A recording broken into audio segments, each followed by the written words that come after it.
दोस्तों, कैसे हैं आप सब। आई होप कि आप सब बहुत अच्छे होंगे। दोस्तों, स्वागत है आप सभी का एक बार फिर से आपके अपने चैनल रेखास ब्यूटी वर्ल्ड में। दोस्तों, मैं आप लोगों को इस चैनल पर करवा रही हूँ फुल प्रोफेशनल ब्यूटिशियन का कोर्स, जिसमें मैं आपको स्किन, मेकअप एंड हेयर तीनों चीजों की प्रॉपर पूरी नॉलेज देती हूँ, थ्योरी एंड डेमो के साथ। तो दोस्तों, आज के वीडियो में मैं आप लोगों को कराऊंगी बेसिक का टॉपिक, स्किन का जो हमारा एक बेसिक का टॉपिक है एनाटॉमी एंड फिजियोलॉजी।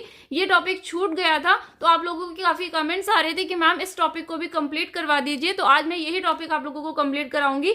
हमारे जो नए व्यूवर्स होंगे वो सोच रहे होंगे कि मैम ये एनाटॉमी एंड फिजियोलॉजी हमें क्यों पढ़ना है। अगर हमें एक कॉस्मेटोलॉजिस्ट बनना है, एक स्किन थेरेपिस्ट बनना है, ब्यूटिशियन बनना है, तो हमें एनाटॉमी एंड फिजियोलॉजी क्यों पढ़ना है, हमें डॉक्टर्स तो नहीं बनना। तो दोस्तों, अगर आपको एक अच्छा स्किन थेरेपिस्ट बनना है, ब्यूटिशियन बनना है, तो आपको स्किन के बारे में पूरी नॉलेज अच्छे से होनी चाहिए, क्योंकि आप क्लाइंट की स्किन पर ही काम करने वाले हैं। And skin is the largest organ of the body. Skin हमारी बॉडी का सबसे बड़ा ऑर्गन होता है और आपको स्किन पर काम करना है, तो स्किन की डिटेल नॉलेज आप लोगों को होनी चाहिए। इसीलिए जब आप कॉस्मेटोलॉजिस्ट का कोर्स करते हैं प्रोफेशनल तरीके से, तो आप लोगों को स्किन के बारे में पूरी थ्योरेटिकल नॉलेज दी जाती है, ताकि आप लोगों अपने क्लाइंट्स की सारी स्किन प्रॉब्लम्स का सोल्यूशन उन्हें दे पाएं। सोल्यूशन आप तभी दे पाएंगे जब आप लोगों को स्किन की नॉलेज होगी कि किस तरह से हमारी स्किन फंक्शन करती है, कैसे वर्क करती है, क्या चीज होने पर क्या चीज होती है, कौन सा फंक्शन इस तरह से होगा तो कौन सी प्रॉब्लम होगी। ये सारी नॉलेज आप लोगों को होगी, तो आप अपने क्लाइंट को अच्छे से सेटिस्फाई कर पाएंगे,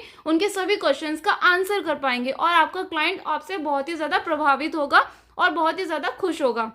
इसीलिए एज अ कॉस्मेटोलॉजिस्ट, अगर आप बनना चाहते हैं एक प्रोफेशनल कॉस्मेटोलॉजिस्ट, तो आप लोगों को इन सारी चीजों की पूरी नॉलेज होनी चाहिए। इसीलिए मैंने आप लोगों को स्किन सिस्टम का जो टॉपिक था वो करवा दिया है। उसमें मैंने आप लोगों को स्किन स्ट्रक्चर पूरा करवाया है, कितनी लेयर्स होती है, एपिडर्मिस, डेब्रिस एंड हाइपोडर्मिस, तीनों लेयर्स के बारे में बहुत ही ज्यादा डिटेल नॉलेज देने की पूरी कोशिश की थी, अच्छे तरीके से समझाने की अपनी तरफ से पूरी कोशिश की थी। आई होप कि आपको समझ भी आया होगा। तो अगर जिन लोगों ने वो वीडियो नहीं देखे हैं, तो आप लोगों को वो सारे वीडियोस मिल जाएंगे प्ले लिस्ट में। स्किन थ्योरी में सारे वीडियोज है, तो वो आप वहां से देख लीजिएगा। स्किन सिस्टम मैं आप लोगों को करा चुकी हूँ। मेरे एक व्यूवर्स ने कमेंट किया था कि मैम आपने स्किन सिस्टम नहीं कराया, तो स्किन सिस्टम मैंने करा दिया है। आप लोगों को स्किन थ्योरी में वो सारे वीडियोस मिल जाएंगे प्लेलिस्ट में, ठीक है। एनाटॉमी एंड फिजियोलॉजी हाँ मैंने नहीं कराया था, तो अभी मैं आज ये भी कंप्लीट करवा देती हूँ। तो चलिए स्टार्ट करते हैं आज का टॉपिक।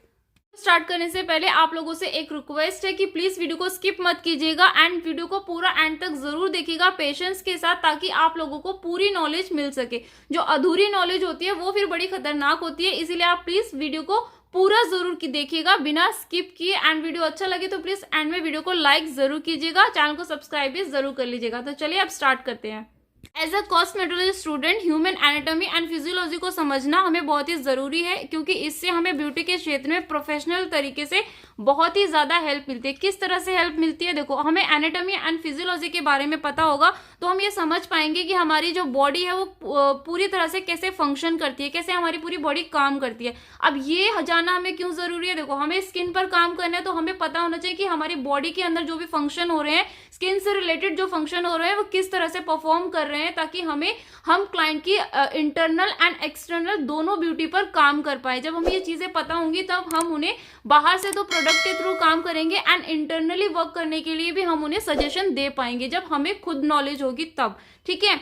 तो उसके बाद दोस्तों, सर्विस और प्रोडक्ट के उचित उपयोग के वैज्ञानिक आधार का पता लगा पाएंगे। तो दोस्तों, जब हम क्लाइंट को कोई सर्विस देते हैं या फिर कोई प्रोडक्ट हम यूज कर रहे हैं स्किन पर, स्किन प्रॉब्लम से रिलेटेड, तो हम अपने क्लाइंट को उस प्रोडक्ट को यूज करने के साथ साथ उसका साइंटिफिक रीजन भी उन्हें समझा पाएंगे कि वो प्रोडक्ट कैसे वर्क कर रहा है। कोई सर्विस हम दे रहे हैं तो उस सर्विस का किस तरह से उन्हें इफेक्टिव रिजल्ट मिल रहा है, कौन सा प्रोडक्ट उनकी कौन सी लेयर पर जाकर किस तरह से काम करेगा, वो सारी चीजें हम उन्हें एक्सप्लेन कर पाएंगे अगर क्लाइंट हमसे क्वेश्चंस करते हैं तो, ठीक है। अगर हमें खुद ही नहीं पता होगा कि किस तरह से वो वर्क कर रहा है, उसका साइंटिफिक रीजन हमें नहीं पता है, तो हम उन्हें कुछ भी एक्सप्लेन नहीं कर पाएंगे। तो चीजों को अगर आप यूज कर रहे हैं, तो उनका यूज करना किस तरह से हमें यूज करना है, उनका रिजल्ट हमें किस तरह से मिल रहा है, कौन सी लेयर पर काम कर रहे हैं हम, वो सारी चीजें आप लोगों को नॉलेज होनी चाहिए। ये नॉलेज आपको तभी होगी जब आपको स्किन एनाटॉमी एंड फिजियोलॉजी की नॉलेज होगी, ठीक है। तो दोस्तों, हमारे बोन्स, मसल, नर्वस और सर्कुलेशन के बारे में जानने के परिणाम स्वरूप फेस, हाथों, आर्म, शोल्डर, नेक, पैर और पैरों के निचले हिस्से को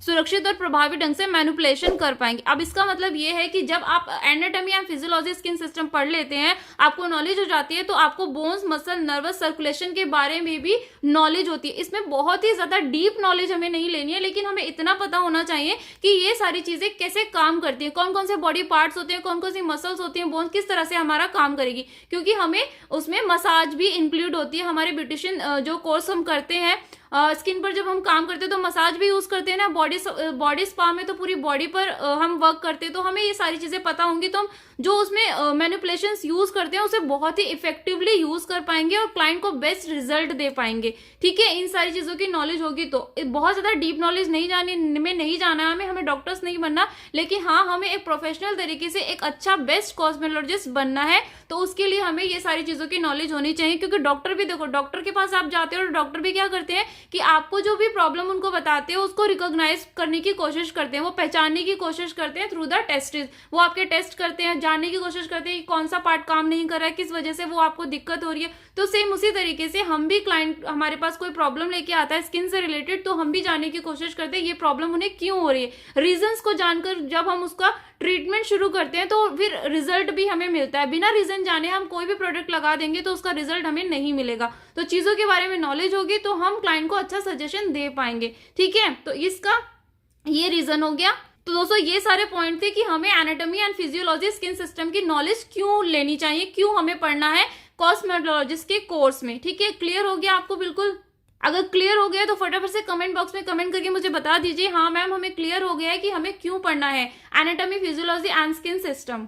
आ जाते हैं हम anatomy. What is anatomy? Anatomy क्या होता है? तो दोस्तों यह मानव बॉडी की संरचना और बॉडी के विभिन्न अंगों का एक दूसरे के साथ संबंधों का अध्ययन है। मतलब ये आपको थोड़ी डिफिकल्ट लैंग्वेज लग रही होगी, इसको हम इजी भाषा में समझते हैं। देखो दोस्तों, आपका एक मकान होता है, ठीक है, मकान का नाम है मकान, लेकिन मकान के अंदर क्या क्या चीजें होती हैं? बहुत सारी चीजें होती है ना। किचन होता है, डाइनिंग रूम होता है, बेडरूम होता है, बाथरूम होता है, एक्स्ट्रा रूम्स होते हैं, डाइनिंग रूम होता है, ड्राइंग रूम होता है, इतने सारे रूम्स होते हैं। ठीक है, हर एक चीज की हमें नीड होती है। किचन की भी नीड है, बेडरूम की भी नीड है, हॉल की भी नीड है, वॉशरूम की नीड है, सब चीजों की नीड होती है। उन सबको मिलाकर हम क्या बना देते हैं? एक मकान बना देते हैं। सेम उसी तरीके से हमारी बॉडी जो है वो एक मकान है। उस बॉडी के अंदर बहुत सारे ऑर्गन है, बहुत सारी चीजें हैं जो एक दूसरे के साथ मिलकर काम करते हैं, तभी हमारी बॉडी प्रॉपर तरीके से फंक्शन कर पाती है, हमारी बॉडी काम कर पाती है। अगर वो सारी चीजें, ऑर्गन एक दूसरे के साथ कनेक्ट होकर काम नहीं करेंगे तो हमारी बॉडी ठीक से वर्क नहीं कर पाएगी और हमें बहुत सारी प्रॉब्लम्स को फेस करना पड़ेगा। ठीक है, तो एनाटॉमी में दोस्तों हम यही स्टडी करते हैं कि जो हमारी बॉडी है वो कैसे बनी है, उसका स्ट्रक्चर क्या है, किन किन चीजों से मिलकर बनी है, क्या क्या ऑर्गन है। ठीक है, tissue, brain, eyes, heart, kidney, lungs, liver, skin, stomach, ये सारे क्या होते हैं? ऑर्गन होते हैं। इन सारे ऑर्गन से मिलकर हमारी बॉडी बनती है। तो पूरी बॉडी का जो स्ट्रक्चर है, संरचना है, वो कैसे बनी है, उसको पूरा जो बनने का प्रोसेस होता है और वो एक दूसरे के साथ जो ऑर्गन है कैसे कनेक्ट होके संबंध रख के एक दूसरे के साथ काम करते हैं, इसी को पढ़ना एनाटॉमी में आता है। एनाटॉमी में हम इस सारी चीजों की स्टडी करते हैं। क्लियर हो गया आपको एनाटॉमी क्या होता है? तो हमारा फिजियोलॉजी क्या है? ये बॉडी के विभिन्न अंगों के कामों और कुल मिलाकर बॉडी का अध्ययन है। ठीक है, इसको इजी लैंग्वेज में करके समझते हैं, सिंपल भाषा में समझाने की कोशिश मैं आपको करती हूँ। देखो, एनाटॉमी में हमने क्या पढ़ा? ह्यूमन बॉडी का स्ट्रक्चर की स्टडी। एनाटॉमी में हम पढ़ते हैं कि हमारी जो पूरी बॉडी है, ऑर्गन्स है, वो कैसे बने हैं। लाइक हमारी आंख है तो आंख हमारी कैसे बनी है। ठीक है, वो हम किस में पढ़ते हैं? एनाटॉमी में। अभी हम फिजियोलॉजी में क्या पढ़ते हैं? फिजियोलॉजी में हम उसी स्ट्रक्चर का, उन्हीं सारे ऑर्गन्स का फंक्शन पढ़ते हैं कि जो ऑर्गन है वो कैसे फंक्शन कर रहे हैं, हमारी बॉडी में कैसे काम कर रहे हैं। क्योंकि हर एक ऑर्गन का अपना अपना एक काम है, वो फंक्शन किस में आ जाता है, क्या काम कर रहे हैं, वो हमारा फिजियोलॉजी में आ जाता है। लाइक हमारा ब्रेन है तो ब्रेन क्या कर रहा है? हमारी बॉडी को कंट्रोल करने का काम ब्रेन कर रहा है, तो ब्रेन का भी अपना एक फंक्शन है। तो उसकी फंक्शन की जो स्टडी होगी वो हम फिजियोलॉजी में पढ़ेंगे कि कैसे हमारी बॉडी को हमारा ब्रेन कंट्रोल कैसे करता है, वो हम पढ़ाई करेंगे फिजियोलॉजी में। हमारी आईज है तो आईज से हम देख पा रहे हैं, तो कैसे देख पा रहे हैं उसकी स्टडी हम करेंगे फिजियोलॉजी में। हमारा हार्ट है तो हमारा हार्ट पूरी बॉडी में ब्लड को सर्कुलेट कर रहा है, तो वो कैसे कर रहा है, क्या फंक्शन होता है उसका, क्यों कर पा रहा है वो, उसकी सारी स्टडी हम पढ़ेंगे फिजियोलॉजी में। ठीक है, किडनी है तो किडनी क्या करती है? एक्सक्रीट करती है वाटर एंड वेस्ट प्रोडक्ट को, तो वो कैसे कर पा रही है, क्या काम करती है, उसका क्या फंक्शन है, उसके फंक्शन को हम फिजियोलॉजी में पढ़ेंगे। ठीक है, क्लियर हो गया? जो बनने का प्रोसेस होता है, जो स्ट्रक्चर होता है ऑर्गन्स का, वो हम पढ़ते हैं एनाटॉमी में। एंड जो फंक्शन वो करते हैं, जो काम परफॉर्म करते हैं, वो हम पढ़ते हैं फिजियोलॉजी में। हमारा हिस्टोलॉजी, अब हिस्टोलॉजी में क्या होता है, माइक्रोस्कोपिक लेवल पर टिश्यूज का अध्ययन है। हिस्टोलॉजी में हम टिश्यूज के बारे में पढ़ते हैं। तो जो हिस्टोलॉजी है ये भी हमारा आ जाता है एनाटॉमी में। हिस्टोलॉजी को हम बहुत ज्यादा डीप में नहीं जाना है हमें, बस हमें इतना पता होना चाहिए कि हिस्टोलॉजी में क्या होता है। क्योंकि अगर एज अ कॉस्मेटोलॉजिस्ट आप एग्जाम देते हैं, एग्जाम में बैठते हैं, तो एग्जाम में आपसे 101% ये क्वेश्चंस आते हैं इसमें से कि what is histology, what is cytology. तो ये सारी चीजें आपको पता होनी चाहिए कि इसमें होता क्या है। ठीक है, आपसे वाइवा में भी क्वेश्चंस ये पूछे जा सकते हैं, तो इसीलिए इसकी नॉलेज आपको लेनी है, बाकी डीप में हमें नहीं जाना है। उसके बाद है दोस्तों साइटोलॉजी। साइटोलॉजी क्या होता है, is the study of cells at the microscopic level. Cytology में हम सेल्स के बारे में पढ़ते हैं डीप लेवल पर। नेक्स्ट है दोस्तों हमारा न्यूरोफिजियोलॉजी। न्यूरोफिजियोलॉजी में क्या आता है, जो हमारा नर्वस सिस्टम होता है, जो पूरा नर्वस सिस्टम हमारा कैसे काम करता है, कैसे फंक्शन परफॉर्म करता है, उसकी पूरी डिटेल नॉलेज स्टडी हमें न्यूरोफिजियोलॉजी में दी जाती है। ठीक है, उसके बाद है दोस्तों हमारा बायोकेमिस्ट्री। बायोकेमिस्ट्री में हम पौधे, पशु, जीव जंतु, इन सभी के बारे में स्टडी करते हैं बायोकेमिस्ट्री में। नेक्स्ट है दोस्तों हमारा फिजियोथेरेपी। फिजियोथेरेपी में क्या आता है, ये पुनर्वास हेतु शारीरिक उपचार जो दवाओं द्वारा नहीं किया जाता। मतलब इसको आप इस तरह से समझ सकते हैं, अगर कोई पेशेंट है, उस पेशेंट का कोई बॉडी पार्ट काम नहीं कर रहा, तो उसको वो काम करवाने के लिए हम दवाइयों का यूज नहीं करते। वहां पर हम उस क्लाइंट को कुछ एक्सरसाइज करवाते हैं, कुछ व्यायाम करवाते हैं, जिनके थ्रू वो जो उनका बॉडी पार्ट काम नहीं कर रहा है वो नॉर्मल तरीके से सामान्य रूप से काम करने लग जाए। तो एक्सरसाइजेस के थ्रू, व्यायाम के थ्रू हम उसको ट्रीट करते हैं, तो वो हमारा आ जाता है फिजियोथेरेपी में। ठीक है, उसके बाद दोस्तों हमारा है पैथोलॉजी। पैथोलॉजी में हम डिसीजेस के बारे में जानते हैं, कौन कौन सी बीमारियां होती है, कितनी तरह की बीमारियां होती है, वो सारी हम पैथोलॉजी में स्टडी करते हैं। उसके बाद दोस्तों हमारा है माइक्रोबायोलॉजी। माइक्रोबायोलॉजी में हम जर्म्स के बारे में जानते हैं, कीटाणुओं के बारे में जानते हैं, जितने भी जर्म्स होते हैं उनकी स्टडी हम करते हैं माइक्रोबायोलॉजी में। तो हमारा इम्यूनोलॉजी। इम्यूनोलॉजी में हम क्या पढ़ते हैं, इसमें बॉडी के बचाव मैकेनिज्म के बारे में जाना जाता है। दोस्तों हमारी बॉडी का खुद का एक बचाव सिस्टम होता है, प्रोटेक्टिव सिस्टम होता है, जिसे हम इम्यून सिस्टम कहते हैं। इस इम्यून सिस्टम की स्टडी ही हम इम्यूनोलॉजी में पढ़ते हैं। ये इम्यून सिस्टम ही होता है जो हमें बाहर के बैक्टीरिया से हमारी बॉडी को प्रोटेक्ट करके रखता है। आपने सुना होगा कि इसका इम्यून सिस्टम बहुत अच्छा है, इसीलिए कम बीमार पड़ता है। जब आपका इम्यून सिस्टम अच्छा होता है तो वो बाहर के बैक्टीरिया से लड़ने की पावर उसके अंदर होती है, वो बाहर के बैक्टीरिया को हमला नहीं करने देता, जिससे आप प्रोटेक्टिव रहते हैं। अगर इम्यून सिस्टम वीक होता है तो बाहर का बैक्टीरिया आपकी बॉडी पर हमला करता है एंड आप बीमार होना स्टार्ट हो जाते हैं। तो इसकी जो डीप स्टडी होती है वो हम इम्यूनोलॉजी में पढ़ते हैं। तो ये सारी चीजें मैंने आप लोगों को बता दी जो हमारी एनाटॉमी एंड फिजियोलॉजी में आती है।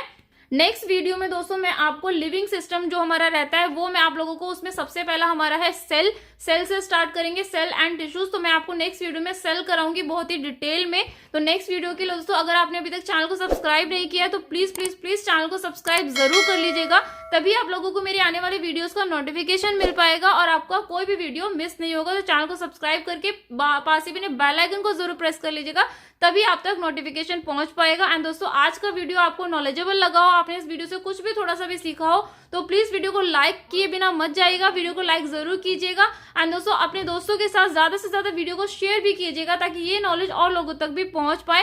एंड मुझे कमेंट करके भी जरूर बताइएगा कि आज का वीडियो आप लोगों को कैसा लगा। आपको समझ नहीं आया तो भी मुझे कमेंट जरूर कीजिएगा, मैं अगेन दोबारा से समझाने की भी पूरी कोशिश आप लोगों को करूंगी। तो दोस्तों जल्दी जल्दी मिलते हैं अपने नेक्स्ट वीडियो में, तब तक ख्याल रखिए अपना और अपनों का, और यूं ही अपना प्यार मेरे साथ बनाए रखिएगा। Take care, thanks for watching, love you all, bye bye, take care.